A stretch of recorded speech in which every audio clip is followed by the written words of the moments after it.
On n'est pas tant sur la notion d'adepte du sport égale un métier derrière, mais c'est surtout ce que le sport véhicule dans les qualités de la personne, la persévérance, la loyauté, le travail en équipe.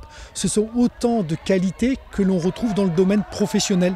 Et donc en entreprise, quel que soit en tout cas l'environnement de travail, si l'expression du travail en équipe ou le dépassement de soi est quelque chose qui est prégnant dans cette activité, forcément les deux seront bien entendus et c'est là où le sport devient intéressant pour trouver un vecteur qui permet d'exprimer plutôt que de parler de ses qualités.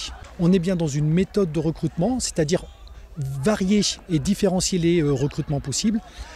Partant des qualités, les entreprises sont prêtes également à engager ensuite un cursus de formation qui leur permettra de faire une acquisition de compétences techniques.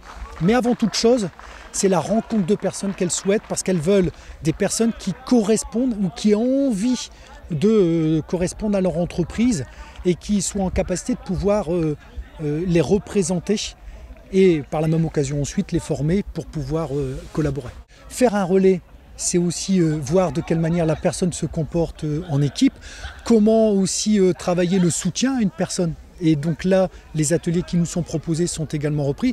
La notion du challenge, c'est-à-dire se travailler un challenge sur à plusieurs comment pouvoir réaliser un lancer de ballon. Et ben c'est aussi s'engager dans une forme de compétition que l'on retrouve également en entreprise. Par la même occasion, c'est aussi voir le niveau de persévérance des personnes sur un élément qui n'est pas habituel pour eux, comment elles s'engagent et comment elles sont prêtes aussi à enregistrer les informations, les comprendre et ensuite les mettre en application. On est typiquement dans le registre du j'apprends, j'analyse et ensuite je réalise.